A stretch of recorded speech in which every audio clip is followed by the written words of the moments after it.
Hey everybody, it's Kai, and this is Fabio. I saw some interest with the gear, like how it fits in there, because people wonder all the time, like, oh, how does that work? What is it?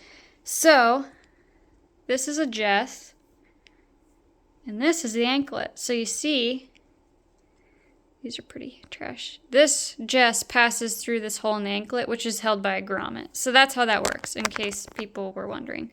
And this is here so that we can secure them to their leash set. Excuse me, sir. Hey, excuse me.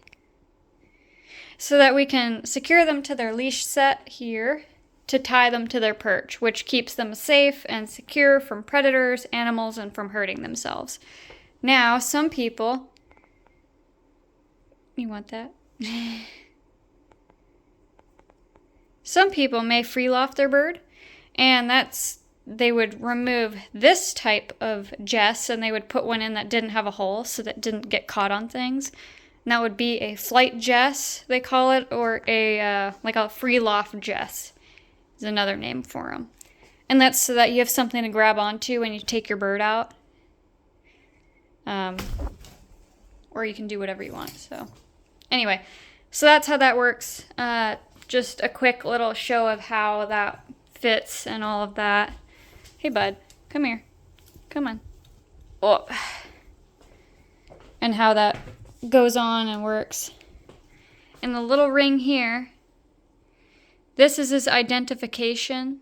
So when you have a captive bred bird, see it has a number on it, they all have a ring with an identification number that you enter in online when you buy your bird.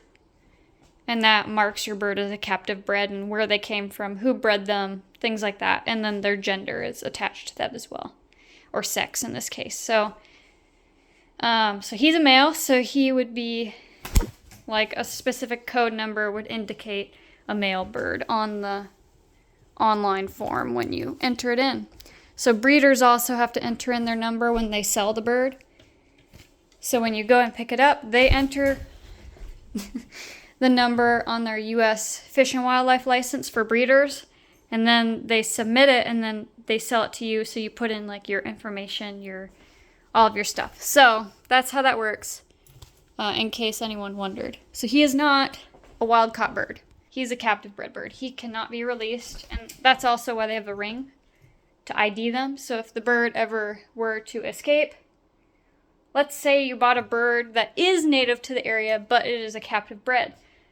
If somebody were to capture that bird again, or if it were to get out, let's say it escapes by some chance, and somebody recaptures it, and they see, oh, this has a ring, that will tell them where the bird came from, who bred it, and who owned it, and who it was licensed to.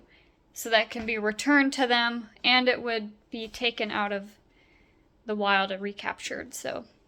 And that's to protect our wild native birds and the wild genetics that are out there currently.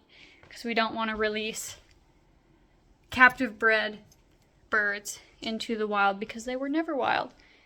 And a captive bred bird is several generations set off of their wild counterparts. So in my state of Washington, a Harris hawk is not native, so it's not a problem to know anyone that you see out. So if you see a Harris hawk in Washington, that was a captive bred bird. That was not purposefully released there. That's pretty easy to tell. But in areas like Texas where they fly them a lot, they have different ID ring numbers and looks to them. So you can ID a captive bred and a wild apart. So a wild Harris hawk in, I think, Texas, they require you to put an ID ring on them, but it's a different color. So yeah, and that's to also, if they fly a wild one there in Texas, I think that's to, monitor the population being, taken for falconry and, for scientific research, but I don't know specifics because I'm not from Texas, so that's how that works. But they don't want captive bred birds being released because that can damage the genetics of the wild population, because a lot of times these captive bred birds, have not been wild for a very long, very, very, very many generations. So Fabio here, he's a lot of generations off from where his natural wild counterparts came from. He's very far down the line, so his parents were never wild, his grandparents were never wild, his great-grandparents were never wild, so it's like that. As far as I know, his great-grandparents were never wild, nothing like that. What are you doing? Okay, he's gonna sit there. Yeah, so that's how the rings and the other stuff works. This is a swivel. So this attaches, and then this, you can kind of tell, it spins. It's basically like a really big, strong version of a fishing swivel. So think of it like that. Really big and strong. And I have an even bigger one of this. This is a bell swivel in size 4, I think, or 3 or 4. I have the bigger size too, so I have another one that's larger. But yeah, it spins freely. It's not spinning well because I'm using one hand, so that they don't tangle their leash or anything like that. This is his leash. I just made it out of paracord.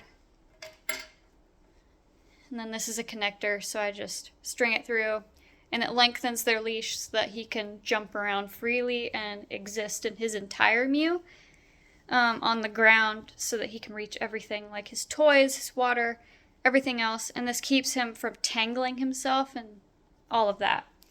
Prevents tangling, keeps everything really safe, and he gets checked twice a day to make sure he's not tangled up. So when I put him out there, it's like maybe 11, so I check him at like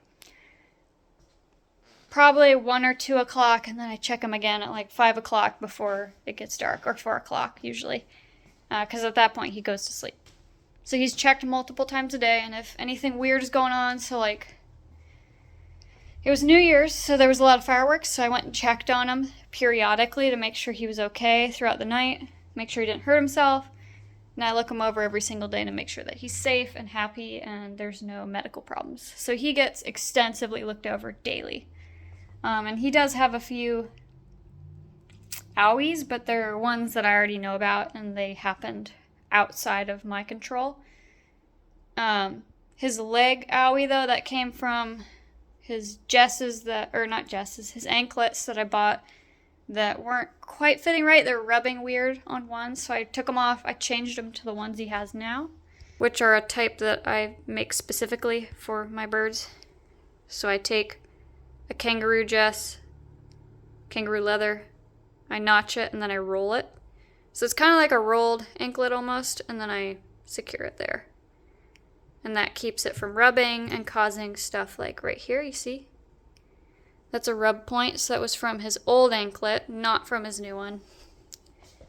That will vary bird from bird. So some birds will be okay with manufactured anklets that are like pre-made almost, but removable. So I bought ones from A. Clark Falconry in the UK, and those just didn't work for him, and that's okay. Some birds won't tolerate different anklets. It just is super dependent on the bird.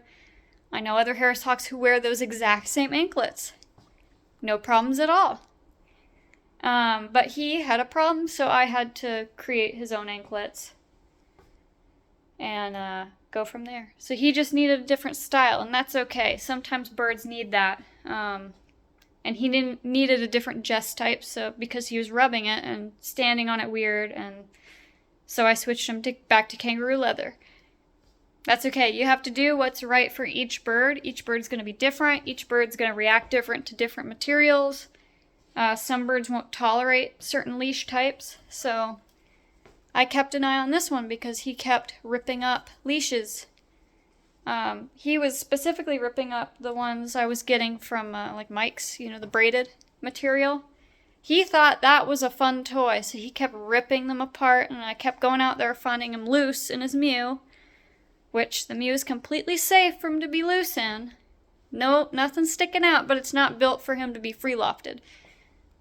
So you don't really want him being loose. It's not built for free lofting, but it is safe in case he does manage to rip himself out of things, which he has. So I really, really, really watch my leashes now because he's a little turd and he likes to rip them up and thinks they're a fun toy.